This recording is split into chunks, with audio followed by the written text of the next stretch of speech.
CPS Himachal Pradesh में पूरे cabinet के मंत्री की दर्जे के साथ जो है फंक्शन कर रहे थे और गोपनीयता की शर्त ना होने के बावजूद भी फाइलें देख रहे थे, फाइलों पर रिकॉर्ड कर रहे थे और कई जगह ऐसी स्थिति बनी हुई थी जहां मंत्रियों की सुनी नहीं जाती थी, लेकिन महकमे को सीपीएस ही चला रहे थे। ये माननीय उच्च न्यायालय का जो फैसला है ये स्वागत योग्य है। मैं अभिनंदन करता हूं, स्वागत करता हूं और आगे की कार्यवाही कानून के सारे पहलुओं के मुताबिक हम और करेंगे। देखिए, हम पहले दिन से इस बात को लेकर के कह रहे थे कि हिमाचल प्रदेश में जो सीपीएस की नियुक्ति कांग्रेस की सरकार ने की है वो असंवैधानिक है, यानी कि गैर कानूनी तरीके से की है, क्योंकि सुप्रीम कोर्ट की ऑलरेडी पहले भी जजमेंट आ चुकी है कि आप सीपीएस की नियुक्ति नहीं कर सकते, लेकिन फिर भी उसके बावजूद कैबिनेट के दर्जे के साथ वहां पर 6 सीपीएस पिछले 2 वर्ष से दंदना रहे थे कैबिनेट की सुविधाओं के साथ। और हाईकोर्ट में यह मामला चला, भारतीय जनता पार्टी की ओर से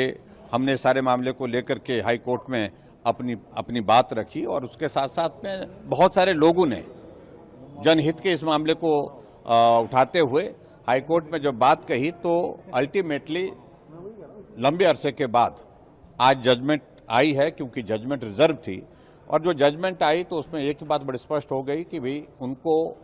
सीपीएस को तुरंत प्रभाव से उनकी सुविधाएं वापस लेने के लिए कह दिया गया और ये भी कहा कि ये नियुक्तियां जो है गैर कानूनी है, असंवैधानिक हैं। और तीसरी बात, जो क्लॉज 50 में उसका जो प्रोविजन जिसमें जजमेंट का जो अगर उस पर हम जाएं तो उसमें ये भी कहा कि बाकी सारी कॉन्सिक्वेंसेस जो कानून के दायरे के हिसाब से जो बनते हैं उसको भुगतने के लिए भी ये लोग तैयार रहें। उसका अभिप्राय ये है कि इन 6 विधायकों की सदस्यता विधानसभा की भी जा सकती है। इसका मतलब ये भी है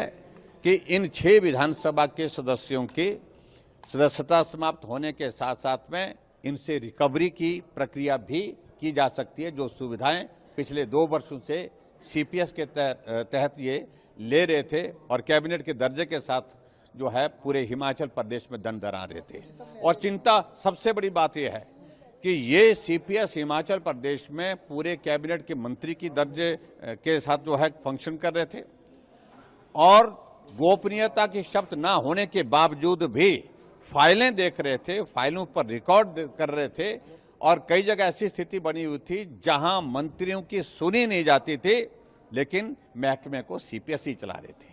ये स्थिति थी और मैं समझता हूं कि आज का ये माननीय उच्च न्यायालय का जो फैसला है ये स्वागत योग्य है। मैं अभिनंदन करता हूं, स्वागत करता हूं और आगे की कार्यवाही कानून के सारे पहलुओं के मुताबिक हम और करेंगे। नहीं, वो जाएंगे, सुप्रीम कोर्ट जाना चाहते हैं वो जाएं, लेकिन उसके बावजूद मुझे उम्मीद नहीं लगती है कि उनको राहत मिले, क्योंकि सुप्रीम कोर्ट ऑलरेडी पहले जजमेंट दे चुके हैं।